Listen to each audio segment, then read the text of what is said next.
you need to make time to really align your senior leadership team around your thought processes. You need to be very clear on what your purpose is, what your objectives are. The greater clarity you can bring to things, the more decisions can be made without you having to make them. I think that's one big thing. And I think you need to leave space and time to take in information that may not seem at first to be important, but might well be. And he made sure to put, I think he said 25% of his personal time as a leader was in that kind of moment where he was making sense of things, not doing stuff.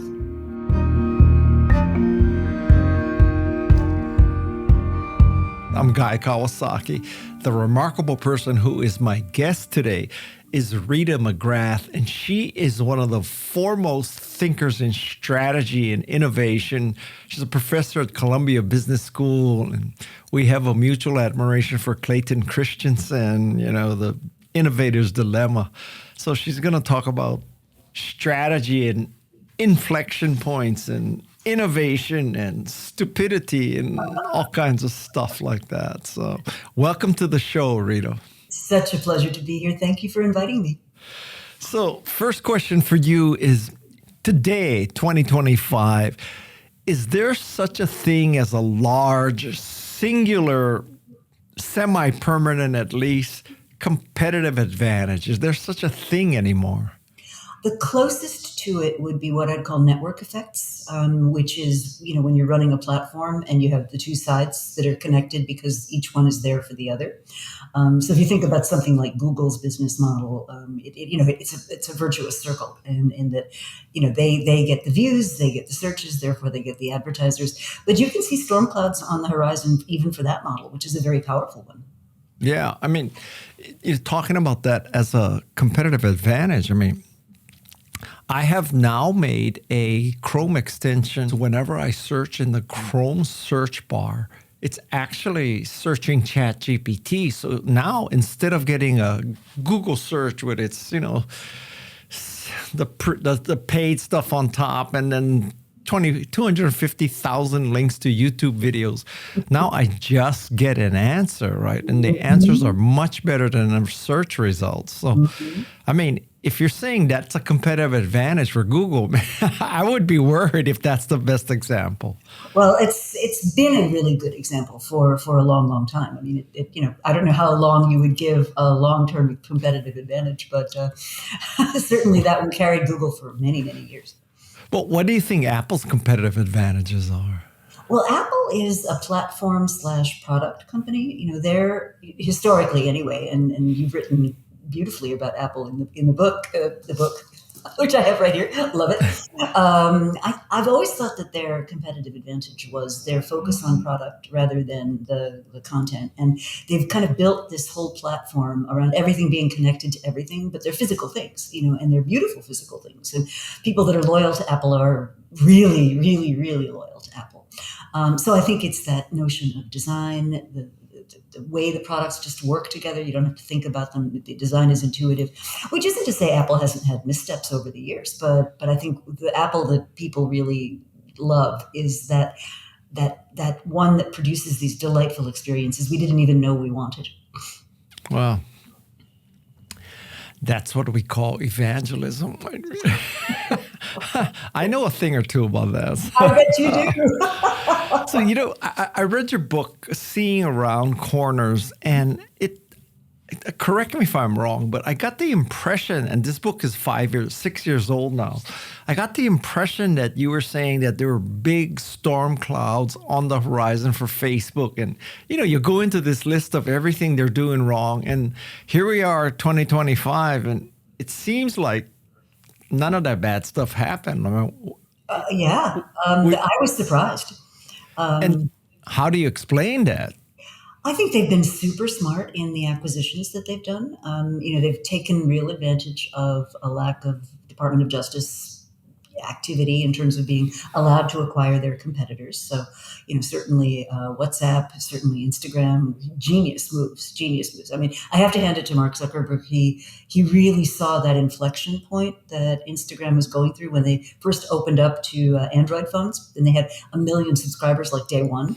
And he said, whoa, whoa, whoa, company in our space, starting right at the beginning of that inflection point. And that's why he was willing to pay so much for that company.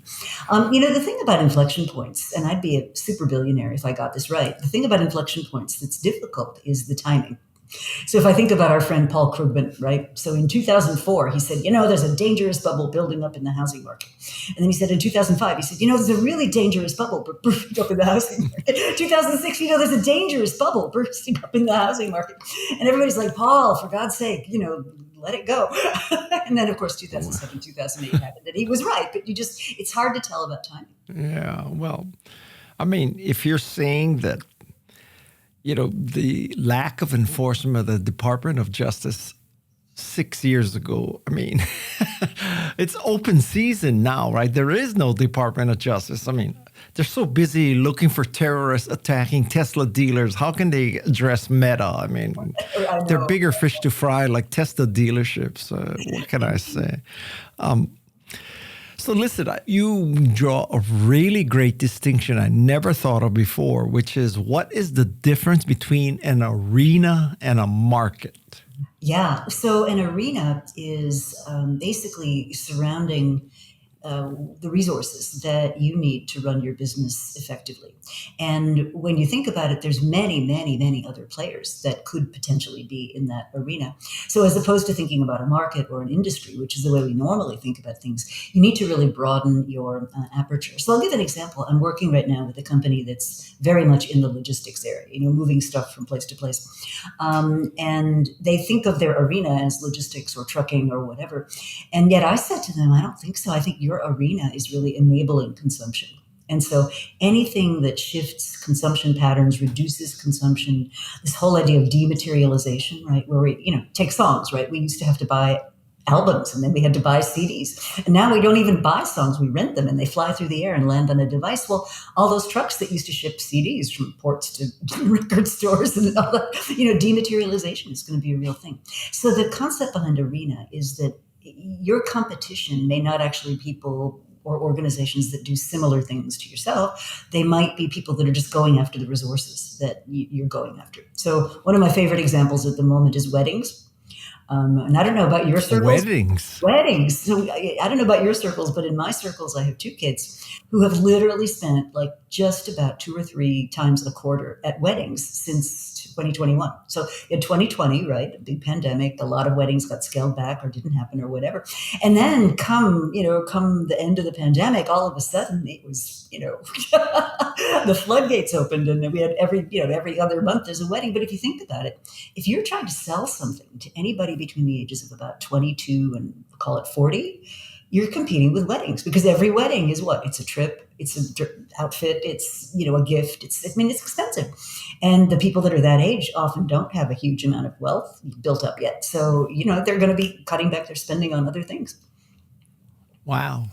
I got to ask you, since I have such a, academically respected person on the line. So I read the story of Kodak, and in 1975, Steve Sesson invented the digital camera, but obviously Kodak did not exactly penetrate the digital camera market. Oh, we did. And so is that a case of Kodak was looking at competition in terms of chemical companies putting chemicals on film, and really they were in the arena of preserving memories, so they got just absolutely slaughtered by something they didn't see, even though they invented it? Mm-hmm. Well, I think there's a few wrinkles on the Kodak story that often get overlooked. The first wrinkle is that they overlooked digital. They didn't. Kodak was, for many years in the mid-O's, the number one selling digital cameras were Kodak cameras. The trouble is, Guy, that it was an awful business. I think their CEO is quoted as saying this is a really crappy business because the way that the digital images were captured was basically off-the-shelf parts. I mean, this is why like an 18-year-old surfboarder could start a company called GoPro, and all of a sudden, he's disrupting the electronic digital market. But the bigger problem for Kodak, to me, was that politics. What happened was there was a gentleman called Antonio Perez who was very famous for having built up the printer business at Hewlett Packard. And he did not get selected as that company's CEO because they picked Carly Fiorina instead.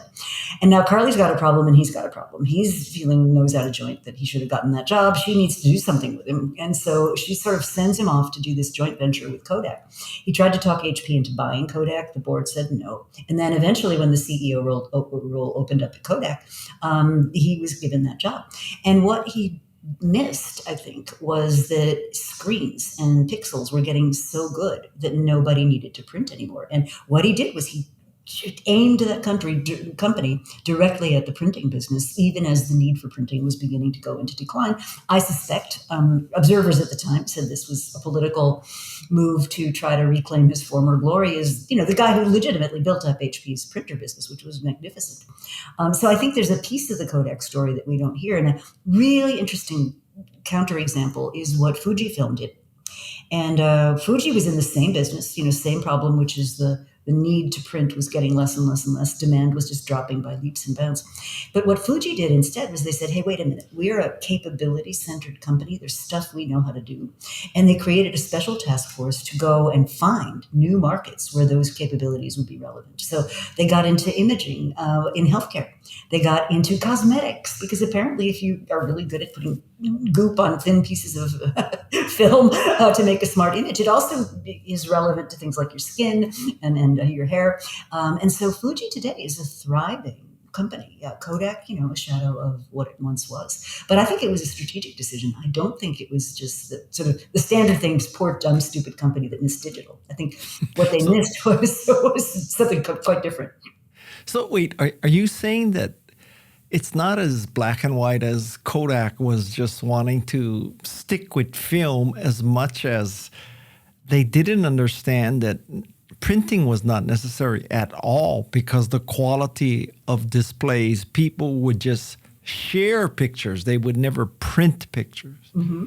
Well, and they tried to get into that business. If you remember, they bought a website called OPhoto. You may recall that, right? Which was, if you look at it through the lens of today, it's probably like in its day, it was the Instagram, right? The place you went to share photographs. But they never really succeeded at figuring out what the consumer use case was. And it didn't last that long. But they had a lot of ventures that were very forward thinking. But they never kind of figured out what the right user case was. Could you explain for us, it seems to me that depending on which book you last read, one book says focus on the customer. The other says don't focus on the customer. They can only describe, better film as opposed to digital camera. Okay. Some people say, you focus on your competition to see what they're doing. Other people say ignore your competition. So what are the dangers here? I mean, are you supposed to focus on your customer or focus on your competition, or what are you supposed to do? There's so many possibilities here. There are. Well, I think one of the biggest strategic choices that the company leaders have to make is what are you going to center your company on? And there's many different candidates for that. So some companies, George Stalk years ago wrote a book called Hardball about companies that were really centered on we are going to clean our competitors' clocks, right? Other companies, Amazon in its original incarnations would be famous for its focus on the customer. Fuji, very focused on what its capabilities are. Now, I don't think you can apply equal focus to all those things. So I think one of the big strategic choices you have to make is what are we going to center this company on? What's our mission? How is that supported by what we do, by our brand, by our behavior? And so I think once you've made that choice, then a whole series of other consistent choices flow from that. So if you're Fuji and you're focused on where are all the places where our technology is useful, you honestly don't care that much about the competition because what you're looking for is a technical buyer who's looking for a technical solution to a problem they haven't been able to solve yet. And that's a completely different conversation than, hey, what's Fujitsu or somebody doing? And if you're focused on the customer, right, everything you do goes through this lens of, is this better for the customer? Does it provide a better experience? Is it going to lead to something? And a framework I like to use to think about that is something that, in fact, it was Clay who used this a lot. It was called the jobs to be done theory. And he said, if you think about it, any customer, any partner, any supplier, does business with you because there's something they're trying to get accomplished in their lives. And honestly, for many companies, if they could accomplish that thing, they would prefer not to do business with you. I had a conversation the other day with somebody from they make filters. This company makes filters. They're a very well-known maker of filters. And we're having this whole conversation about what the future of filters look like. And I said, well, you do understand nobody wants your product. And they were like, what? Of course they do. They want that. I said, no, that what they want is the impurities to be removed, and they want the outcome. Yes, absolutely. But if there was some different way of getting that outcome, you guys that are so anchored on selling filters, that could be a problem for you, right? So are you essentially saying that there is no single path to success? Sometimes you focus on the, competitor, you want to clean their clock. Sometimes you want to make the customer happy. I mean, you're supposed to simplify things for my listeners and just say, this is the way, the McGrath way. What is the McGrath way? Well, I like to talk about 5 C's that I take into account when I'm trying to do a strategic situation analysis. And so the customer is the top one. Then your complementers. So who is in your ecosystem that makes what you do, more valuable in terms of customer willingness to pay? Then obviously your competition. Then your own company and its capabilities, and lastly, the strategic context. So what I try to do is I go through the 5 C's and I say, well, what are the big patterns in each of those that we should be paying attention to? And what you find, Guy, when you pull them all together, there's a gestalt that starts to emerge. It says, wait a minute, this thing over here on customers connects to that thing over there on competition, connects to this over here in our own company. So I'll give you an example. I was working with a company that does a lot of software for college campuses. So they do behind the scenes, learning management systems and stuff like that. And the company team, I had them break into teams around each of these C's. And the team that was studying the company said, the average age of our user is between 18 and 22, and the median age of our employees is 48. And the whole room kind of went quiet. It was like, what are we maybe missing? And that started a really fruitful conversation about, what is changing among those 22-year-olds that we should be paying attention to. Now, what if, you're saying that the customer is on top of this heap, but what if you truly believe you are creating customers that don't exist yet? Mm-hmm. I mean, you could make that case, although AI is, 100 years old, but 5 years ago, you would have said that ChatGPT created customers who never knew they wanted an LLM. That's true. Yeah, that's true. So how do you run a company when you're trying to create something out of thin air? Well, I think what you're trying to do in that case is anticipate and this is really an inflection point story. So what's the boundary condition that gets shifted given shifts in the state of what's possible in technology? So let's take, I'll give you, you remember back in like 2011, 2012, everybody was all about, oh my God, the direct-to-consumer revolution. Do you remember that? And it was Harry's, and it was Dollar Shave Club, and it was, Glossier, and everybody was selling everything direct-to-consumer, from mattresses to dog food to, you name it. And this went on for about 10 years. And then everybody figured out, well, wait a minute, there's something to be said for going direct to consumer. And consumers started to say, well, hang on, I want to be able to try on that pair of pants before I click buy. And so what we came to realize was direct to consumer was great and had its advantages, but it wasn't going to be a long-lived advantage. As one of the co-founders of Warby Parker said, it's never been easier to start a company, and it's never been harder to scale it. Which I thought was a great quote. Yeah. Oh my God. Yes, sir. So I guess the bottom line is, well, I love this concept of an inflection point, but Rita, how do I spot this thing? Oh, that's a great question, and one that I spent years mulling over. So you remember Andy Grove, right? And his fabulous book.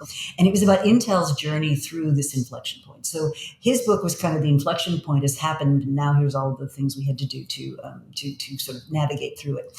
And I was tortured by this because I thought, it's such a powerful concept. But, if an inflection point comes out of nowhere and bops you on the side of the head and you didn't see it coming, what do you do with this as a strategist, right? And then a friend saved my life, sent me this wonderful article, and it was called, What If You Changed the World and Nobody Noticed? And the article, the central story in the article, is about the Wright brothers and their initial flight at Kitty Hawk.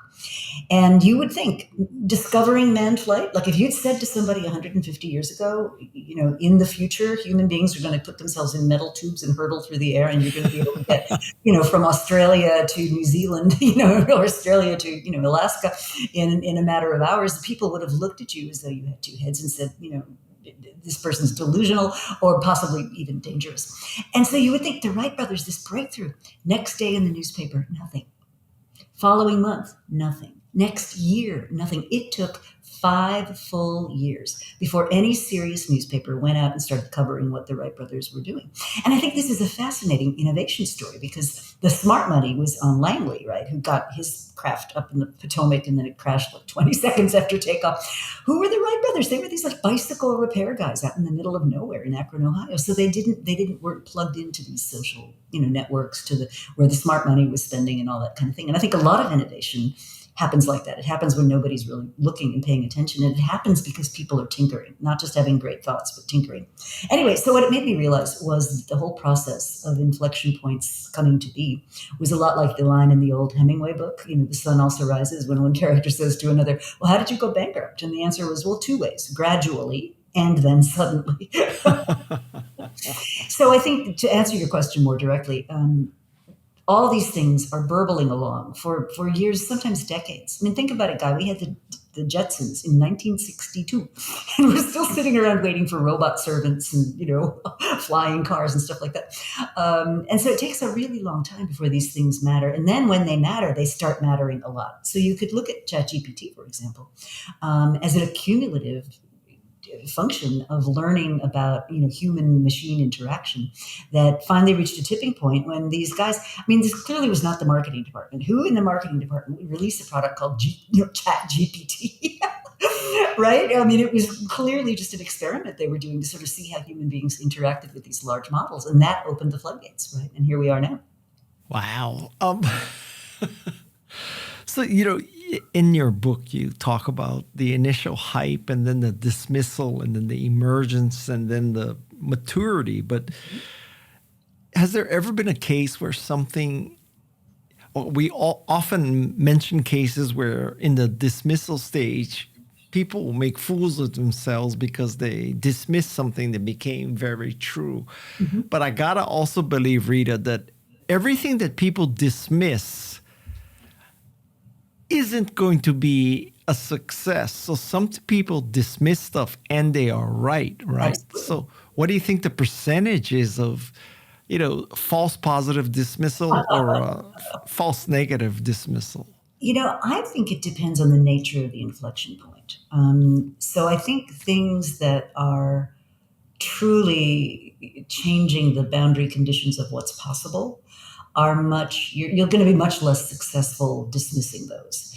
Things that are more like a manufacturer's, wet dream are the things that I think are, much more likely to be dismissed and like remember when we were all going to be sitting watching television with 3D glasses on our faces?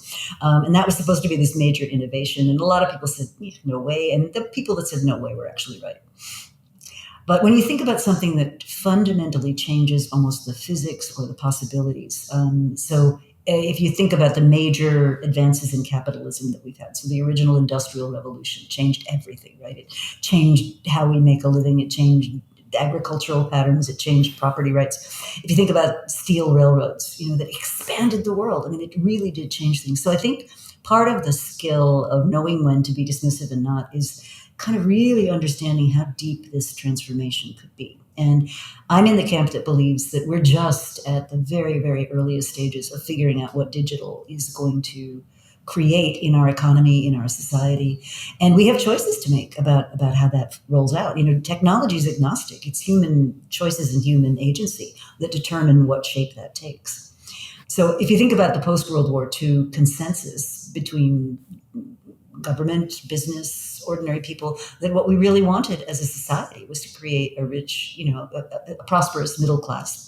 And, tax rates at the time were upwards of 90%. But, you could support a family on a manufacturing job, throughout much of that post-war period. We had suburbs, we had highways, we had, oil and plastic and all that stuff, where we're kind of getting to the end of that era. And now what we're looking at is a real inflection point towards, well, what does a truly digital, oil-free, non-petroleum based, potentially even not free trade sort of, what does that all look like? We're just beginning to figure that out. Well, I would love to hear your analysis of the crypto arena. I mean, we have definitely gone through the hype stage. It seems we're in the dismissal stage. But is this going to be emerging, or you think it's going to, really crater? I am not a believer in crypto, so I may regret saying that. But I mean, I don't understand crypto. Do you understand crypto? I can't claim to understand it, not at all. I think a lot of what you're seeing now is, crazy capital went into that because it looked like one of those high upside opportunities, and it's a gambling thing. You can think of it as the casino economy stage. That hype stage is like a casino, right? But here's the thing: I think if you think about money, and you connect crypto to the idea of money, cash is pretty stupid, right? I mean, like the cash you got in your pocket doesn't know where it's been, doesn't know what it's been used for, can't report on who's doing good or badly with it, and it doesn't grow. And so if you think about money as we've traditionally had it in terms of just cash. What you're seeing now is we're laying layers of intelligence on that original kind of concept of gold coins or whatever. So now we've got, we can track transactions, you can pay for things seamlessly, your credit card knows a lot about you, your bank knows a lot about you.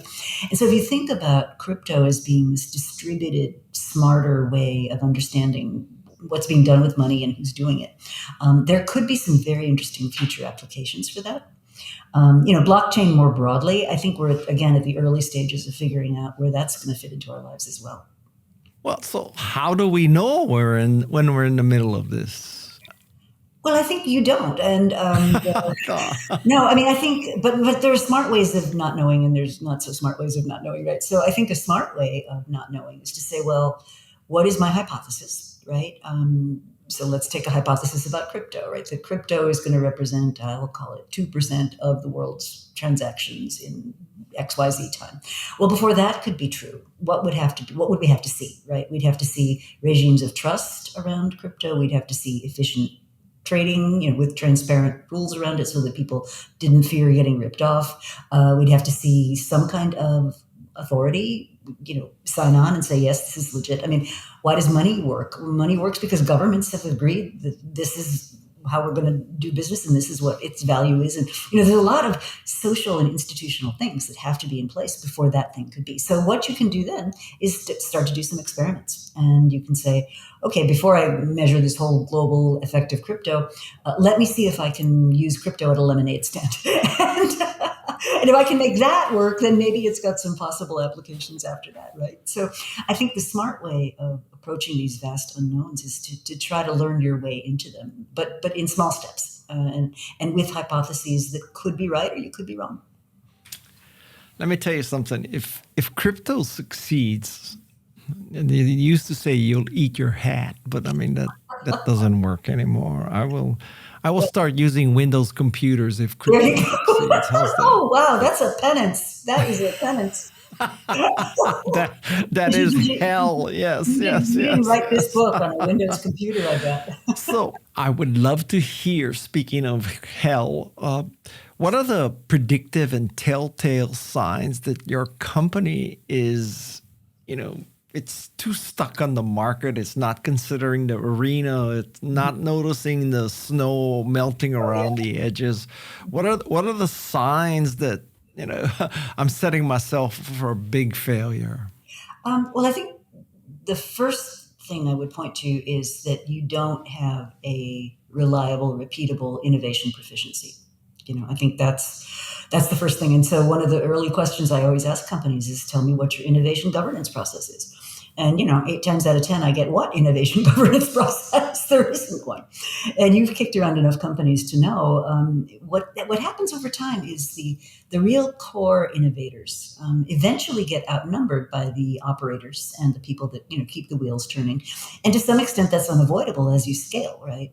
But what ends up happening is sometimes those folks just take the company and over-index it on just what's working today. And if you think about it, that's where their library is, that's where their expertise is, that's what they're famous for.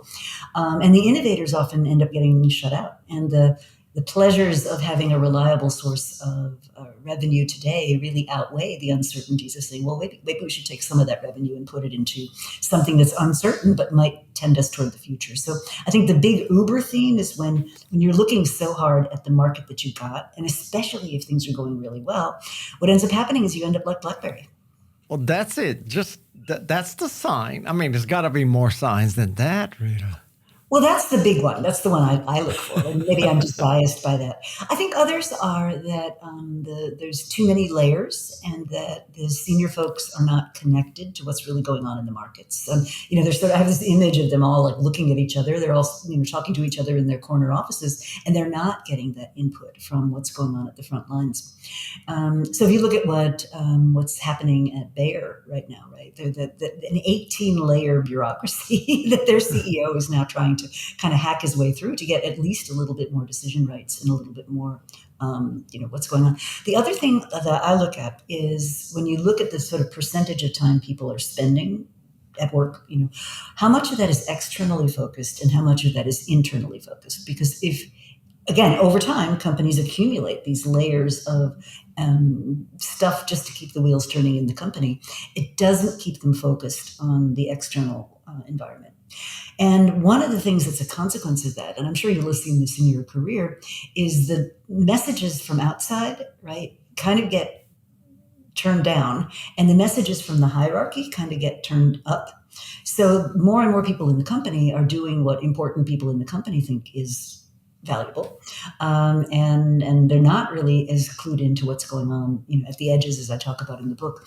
And so that sort of sense of serving itself. So, when Lou Gerstner very famously came into IBM in one of its, near-death experience moments, he said what he found was a whole circle of decision makers with their face pointed to the office of the CEO.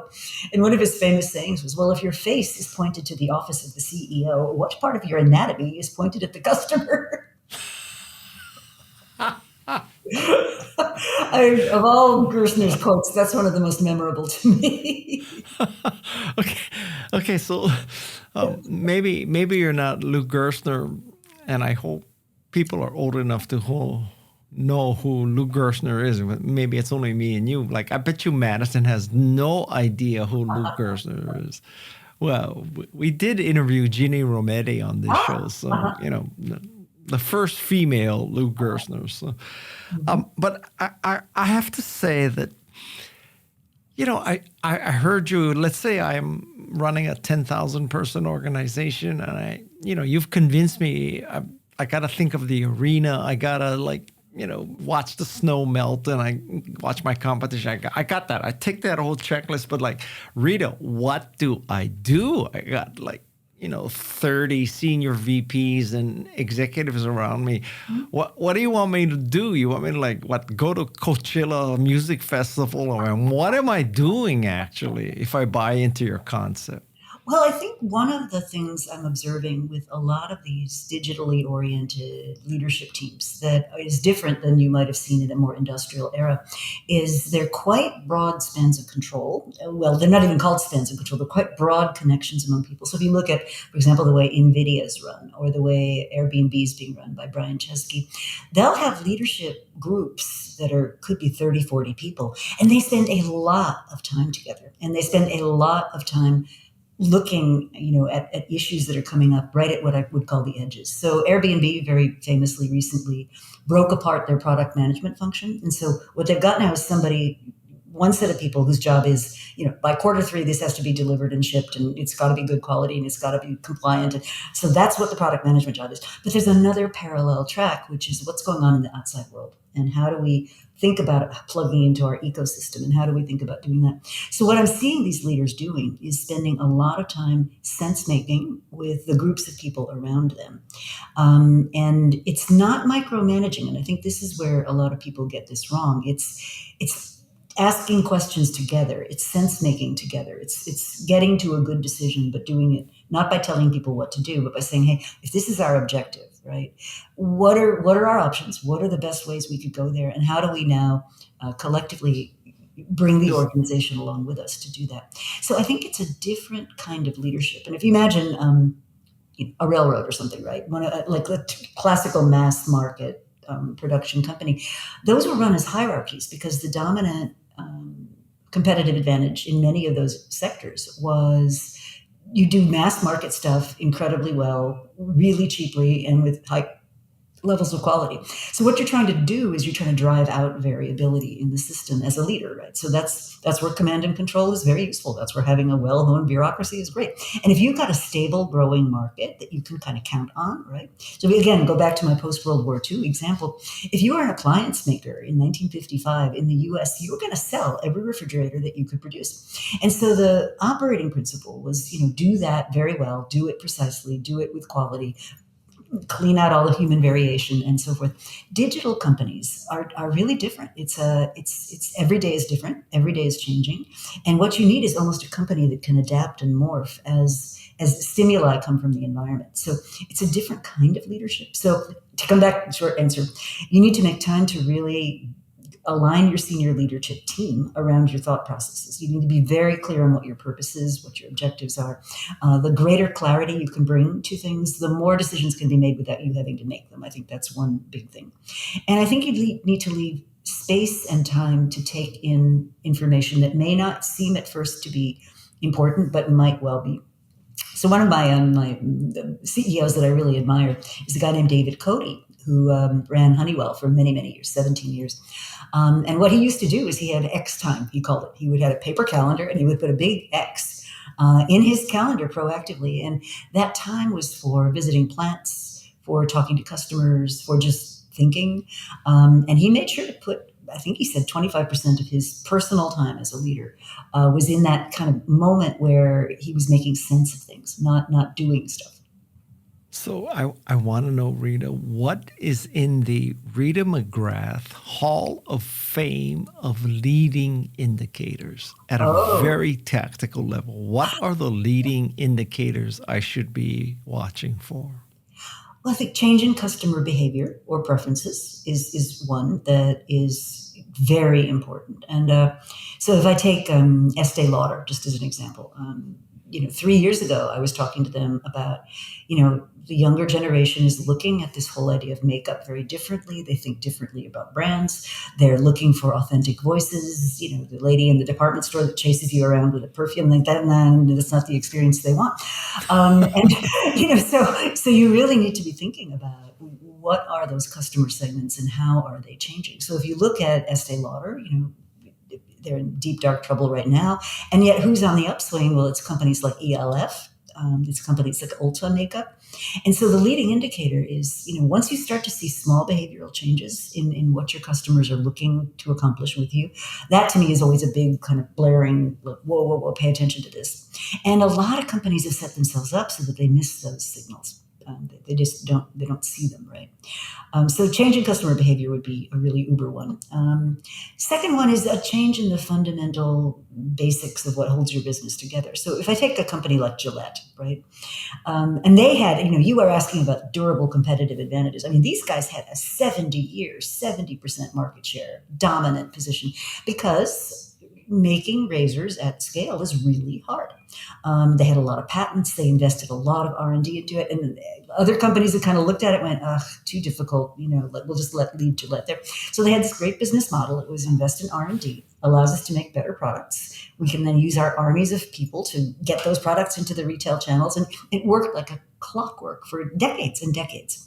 But, right, Just as an idea of proportion, when Procter and Gamble bought Gillette in 2005, they paid $57 billion for it. When Unilever bought Dollar Shave Club in 2016, so not that long later, they paid $1 billion for it.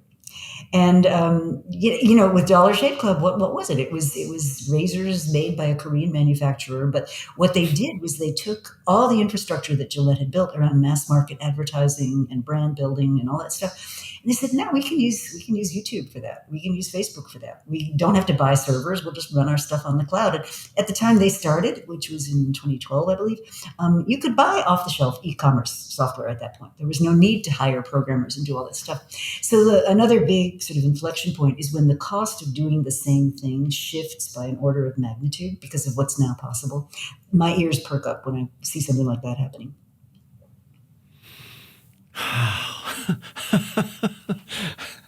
I'm so glad that I'm the podcaster, not the CEO, because it's so hard to be a CEO these It days. is. So, Well, what's interesting too is there's this whole new trend about Gen Z people not wanting to take managerial jobs. I think that's fascinating. well, I'm a baby boomer, and Uh-huh. I don't want to take a managerial job because I think you paid your dues on that. in a sense, the bigger picture you were talking about is, Rita, how do I keep my company agile as good news, bad news. Good news, we're successful, we're growing, have lots of cash, blah, blah, blah. Bad news is we're growing, we're successful, we have lots of cash. So what's the Rita McGrath agility plan? Well, I think it really starts with the agenda of the CEO. And it's almost that simple. It's like if you don't have innovation in the future as item number 1, 2, or 3 literally on your agenda, which is what do you talk about in meetings? What meetings do you go to? Who do you meet with? If it's not in that top bucket of priorities, then you're very much at risk of eventually the success formula runs out and you become obsolete. So you think about what's his name, Goodnight, that founded the SAS Institute. They were big data before big data was big data. Every Tuesday, he and his senior team got together to talk about what the next innovation was going to be. Now, a lot of other stuff happened behind the scenes at that company, consistently ranked best place to work, incredibly high employee retention, beautiful campus, great lifestyle. I mean, there was a lot of other supporting stuff. But every Tuesday, without fail, and everybody in the company knew it. So it was literally on the agenda. And with a lot of companies, I find CEOs come in and they're just all about exploiting. Wow. I want to really shift gears on you, Rita. So let's pretend that the United States is an organization. Mm-hmm. And I want to know from your kind of perspective, is the United States focusing too much on its competition, if you consider that Russia or China? Or, or is it not looking at its customers enough? I mean, if you were to do an assessment of the United States, what would you say to this company called the United States about what it's doing right now?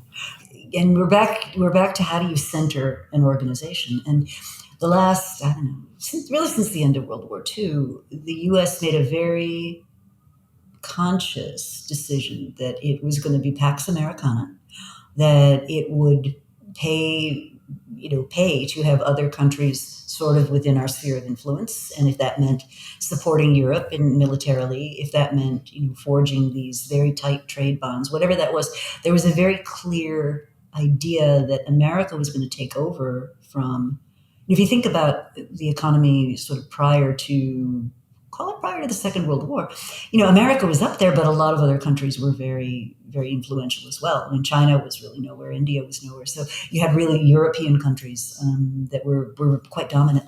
And after World War II, America made a very conscious decision that we're going to be sort of at the center of this fulcrum. And, the Marshall Plan, we're going to spend money to rebuild our competition. Imagine that, right? We're going to spend money in Japan to not only help them recover, but we're going to create a whole new governmental system, which is a democracy. I mean, that was unheard of before. So the decision was very consciously to be at the center of an ecosystem. right? And with the financial and other burdens that meant, that implied, right? Because we said, look, if we do this well, we're gonna generate a lot of wealth, and some of that wealth is going to have to go into, in creating the ecosystem, protecting the ecosystem. And where I think we are now is a couple of things. The old ecosystem, petroleum, highways, suburbs, appliances, all that stuff, is starting to lose its power. It's starting to not be able to deliver the same productivity gains that we've gotten accustomed to. And the new ecosystem, we're not sure what that looks like. And where I think America's been really smart is having a fairly light regulatory touch relative to, say, Europe in things like digital. There's a reason so many of the tech giants come from America. So I think it's done a good job kind of supporting entrepreneurship, entrepreneurialism. People come from all over the world to go to our schools and start our businesses. Now, where that goes at risk, right, is if we're not continuing to make the investments in the universities, if we sort of mess up the entrepreneurial ecosystems that have emerged because of inconsistent policies that, kind of make it very, very hard to have confidence in what the next set of business decisions you're going to make. I mean, that could be very dangerous. So what I think we're on the brink of seeing is you certainly got China wanting to supplant the U.S. as that sort of dominant player. You've got the U.S. not really wanting to give up its position. You've got the other large countries sort of rattling their chains about protectionism. And this free trade assumption that we've been operating under for quite a long time is now being up for grabs. So if I were, and I'm not a particularly political person, but I would be inclined to say, let's understand what are the incentives we're creating. And I'll draw here on the work of a wonderful late economist called William Baumol. And what Baumol said is, if you think about the structure of incentives that you're creating in your society, and that could be your society, that could be your company, that could be your team, there are three kinds, right? There's productive incentives, where you're rewarding productive entrepreneurship. People can win big. People who seek to better themselves, start a company, it succeeds. That's what they're driven to do. That's productive entrepreneurship. It's creating value. Then you've got what you can think of as unproductive entrepreneurship. So if I were to compare Bill Gates and Warren Buffett as an example, right, you could make the argument that Warren Buffett just moves value around. Like, he's a brilliant, brilliant investor, but he's not inventing the next generation of software that's going to put a computer on every desk. That's a different thing. That's not bad. It's just it doesn't create new value. Then you've got destructive entrepreneurship. And destructive entrepreneurship happens when you have a set of incentives that reward things like gangs, that reward drug smuggling, that reward cybercrime, that reward scams. And if you imagine that the level of entrepreneurial talent you have in any society is about the same, your structure of incentives is going to determine where that talent gets applied. So why is it we have so many scammers from Eastern Europe? Well, because there's no place for them to use those skills except in illicit activities. So, if I were to think about doing a real analysis of the US, I'd really want to be thinking through, for the different sectors of the society we're trying to create, what in fact is the structure of incentives? Because historically, where the U.S. has really excelled is individualism, entrepreneurship, being willing to start stuff, being willing to take risks, being to some extent tolerant of failure. We love a comeback story. We love it when somebody screwed up and then gets rescued and then, eventually triumphs. And a lot of parts of the world, that would never happen. That would not be possible. So I think there's a lot that we have that's really strong. I just don't think we've been clear-headed enough about what it is we're trying to drive here. Well, if we love a comeback story, we're certainly setting ourselves up for the necessity of a comeback story, let's just say, right? I mean, Indeed. I wish we wouldn't have to come back so far. So let's say it's 20 years, let's say it's 100 years from now. What will historians say? Wow, the United States was just blindsided. It was like digital cameras, blindsided Kodak, but the U.S. could have been Kodak or could have been Fuji, but it stayed Kodak. Like, what ended the American century? If you can put yourself in a place to look back. Well, so let's say they're different scenarios, right? So one scenario would be American century ends and what caused that, but there are other scenarios I'd want to think about. What ended it? I would say. not making fundamental investments in the core human capital that we depend on for innovation and growth. And here I'm thinking of, public education, healthcare, housing. If you look at inflation in those sectors, right, they're all much more expensive and much less quality than they have been historically. So if we were to blow it, I would say we did not really build that human capital that we would need to be successful in the future. That's where I would start. So an interesting counterexample would be a country like Ireland. So if you think about Ireland, I mean, what does Ireland have? Nothing. It's got people. That's about it. It's this tiny little country. And after the Second World War, they made very conscious decisions about providing really high quality education to a very large young population of young people, and they made a very clear decision to be an open country and to attract foreign direct investment. So they were very strategic about that. So I think part of our issue is, if you think of us as an organization, first of all, we think always of the federal government. We keep forgetting it's the United States. So we have 50 flavors of everything here. So the good news about that is it fosters experimentation and it can be good for innovation. But the bad news is it's very hard to get everybody moving in the same direction.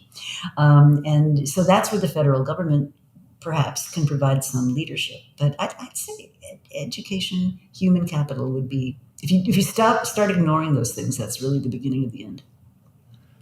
Well, Rita, we may cut this from the final episode, but because I don't want to make Colombia lose any more money from the federal government, but I cannot make the case that I believe that the United States is investing in education when it closes the Department of Education. Right? How do you put two and two together there? Well, I think part of what is constructive, right? And I mean, I have a lot of, I'm in New York, right? So I have a lot of friends that are kind of liberal leaning. And yet if you get them in a quiet corner and sort of say, well, so what do you think of what's going on? I mean, I literally had a very oat crunchy, sort of barefoot lefty sort of saying, well, the Department of Education did need reform, So part of what I struggle with is, clearly, we need to rethink how we're educating young people. And I think one of the promising things about AI is we now have a platform which perhaps could help us open some really interesting ways of helping people gain skill and knowledge.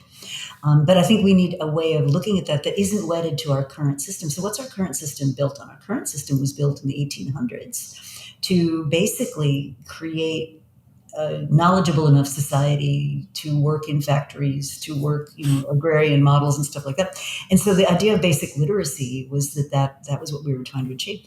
So our goals for education today are quite different. We need people who have soft skills. We need people who can reason. We need people who can think through prompts. We need people who can not just do calculations, but actually become the directors and guides of the future. It was a really interesting study I ran across just a couple of days ago, and the researchers were looking at the career prospects of people studying STEM, so science, technology, engineering, and math, as opposed to liberal arts. And what they found was, in terms of earnings, the first few years, the STEM people nailed it, right? They were great.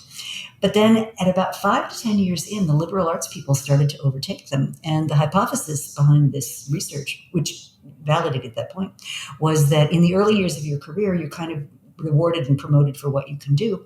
But if you just do a STEM education, those skills go obsolete. Technology changes all the time. So unless you're continually bringing yourself to the cutting edge of whatever it is you're in, you're going to get obsolete. Whereas the liberal arts folks, okay, so they spend their first 3 years, standing by the copy machine, but it's the soft skills, the political skills, the ability to influence people, the sort of sensing what's going on in the organization, that as you get more senior, become more rewarded. And I think that's an interesting thing to reflect on when we think about what are we educating kids for? I've heard this theory, and it's hard to argue against a really robust STEM education system, but it is also hard to argue against a system of empathy and a system of social psychology and behavioral economics and all that good. I mean, ultimately, that's what it comes down to, right? Well, if you think about what's going to get automated, and I'm not an AI expert, but it's pretty astonishing some of the things that are being automated right now. But the people that are really taking great leaps forward are people who are already experts, right? So they're using the technology to sort of enhance their capability. And I think we have some big questions about, well, where do the younger people get their training? If the AI is writing all the press releases, where does the intern get their their training and how to do that? So I think we've got some really interesting skill questions coming up. Yeah.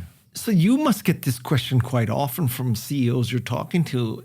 Rita, how do I prepare my organization for an AI world? Yeah. I think the way to do it is to do it. You have to get people using the technology. You have to have them experimenting. AI right now, to me, is just such an interesting example. Go back to inflection points, right? We definitely have been through like hype. And there's a whole bunch of people saying, oh, AI, it's never going to be anything. All this, the people saying, oh, it's going to save me costs, it's going to save me this. A lot of that just hasn't come true yet because we're still at the early stages of doing it. So my advice would be set up some experimental time. Encourage people to try stuff out, share what they're learning. Give people time to experiment. The thing that I think prevents people from picking up new skills or picking up new capabilities is that they're under such time pressure in many roles that they just don't feel they have the time or the permission to learn. And what I think we need to embed in companies is this learning permission. So one of the projects I worked with was with Fidelity Private Investment. And they decided to go to a really different way of working. We would think of that as sort of lean, agile, however you want to call that. But they really reformatted their organization, formatted around the customer rather than their products, and broke people into these small teams where every team had everything it needed to accomplish, say, an update to the website or whatever, and started working in shorter chunks. So kind of breaking down the bureaucracy, doing things very differently. But one of the things they did, as well as all this, was they said every Tuesday, it's a learning day. So that could be book learning. It could be an online course. It could be you go off and get yourself educated at a place like Columbia. It could be spending a day doing a ride by ride with the customer. It could be what, but you block off that time. That is not time to be doing your job. That is time to be learning something new. And I think that's a model that we're going to see more and more forward-thinking companies adopt. That's great. That's great. So this is my last question. So Oh, now that no. we solved the problems for the United States and we solved the problems for all these large companies, let's say that I'm listening to this and I want to know, how do I, a person, not a company, not a CEO, for my own personal career, my own personal benefit, my own personal development, how do I, as a person, see around corners? The great question. You need to make the time for it. And I think that's the first watchword. So, even if it's just a couple of hours a week, stop with the treadmill, stop with the to-do lists, take a step back and say, what are some things I should be paying attention to for me personally, that might matter to me. So that's one. Second is, I think people struggle with feeling powerless. And feeling like they couldn't possibly make a difference.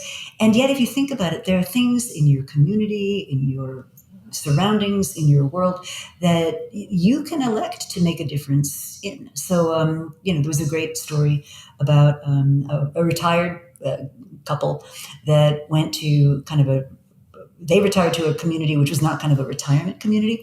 And when they got there, they noticed that there were no real walking trails, although the area was beautiful and full of woods and everything.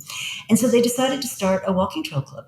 And, people that were interested, they had regular meetings. And then what started to happen was people who were artisans, had skills that were able to make these trails happen, people who were carpenters, people who were gardeners.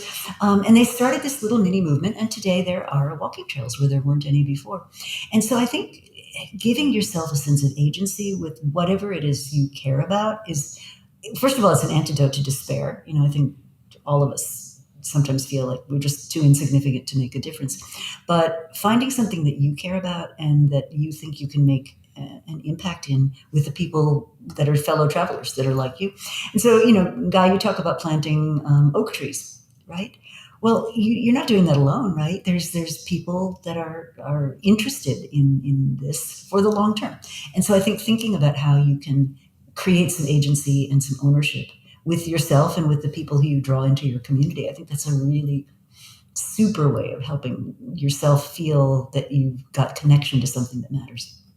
You mentioned in your book what I thought was a really clever idea, which is to write the article. So this is the last, I promise you, this is the last question. Oh, I'm Tell loving me it. why writing an article about yourself Mhm. is a good idea. Yeah. So what that idea is to say, and it was put in a business context, but you could do it in a personal context too. You say, okay, it's 5 years from now or 10 years from now, you pick, but sometime in the future. And there's an article being written about you. So if it's a business context, it's like cover of Fortune magazine. If it's a more personal context, maybe it's USA Today, but somebody's writing about you. And what they are writing with great admiration about is, what did you accomplish? What were the critical decisions you made along the way? Who did you bring with you? What happened to your family while you were doing all these great things? And what are the lessons the rest of us could learn? And if you really force yourself to do that and take it seriously, what you will uncover in that process is, what really are your values? What is it that you care about? What is the impact you want to have in the world? How do you want to think about that? And who should be in that picture? Are you, for example, are you ignoring your family? Are you not paying attention to what is the useful thing? In a way, it's very similar. And I'll come back to Clay again. He had a wonderful speech book series of articles called "How Will You Measure Your Life?" And the way he kicks off that book is by talking about coming back to successive Harvard MBA reunions. And fifth reunion, everybody's doing great. They're all masters of the universe. 10th reunion, well, some cracks are starting to show. 20th reunion, we've got divorces, we've got people estranged from their kids. And he said, was that their strategy, to get divorced and be estranged from their kids? No, but they never took that time, which is what I'm recommending you do in the article, to really think through what would be satisfying for me. And I'm not saying make me happy necessarily, but what do I think would be fulfilling and satisfying and meaningful in that period going forward? Rita, not to be morbid or anything, but I think every day about what people will say in my obituary or Oh, at do you? Seriously, I want people to say that I empowered people with my podcasting, my writing, my speaking, my investing, my advising. Oh, by the way, I got some gifts. Show and tell. Lovely. Absolutely I lovely. also want people to say that Guy Kawasaki hired Mark Benioff and Madison Neismer, and these two titans of industry got their start with Guy. I love that. I love that. I think it'd be. I think you will be very pleased what gets said. So wherever you're watching from, All righty, Rita McGrath, thank you very much for a most remarkable interview, and thank you very much. And please Thank you for come having visit me. us in San Francisco if you ever I'd get love out here. to. I'm going to be out there a couple of times, so perhaps I'll give you a ring. Please do. Please do. This is the end of this episode of Remarkable People. And as you've heard, we've had the remarkable Rita McGrath. And now you learned about strategy and implementation and inflection and all these I words. And what a wonderful episode. Thank you very much. I'm going to go write an article about myself right now and see what it comes Wonderful. out. So, I just want to thank Madison Neismer, the future titan of industry, her sister Tessa Neismer, Jeff C. and Shannon Hernandez, and this is the Remarkable People team. And we're on a mission to make you remarkable. And someday you look back and you say, I heard Guy and Rita, and that was a turning point in my life. Yeah, that would be very satisfying. Thank you, Rita. Take care. You too. Thanks very much.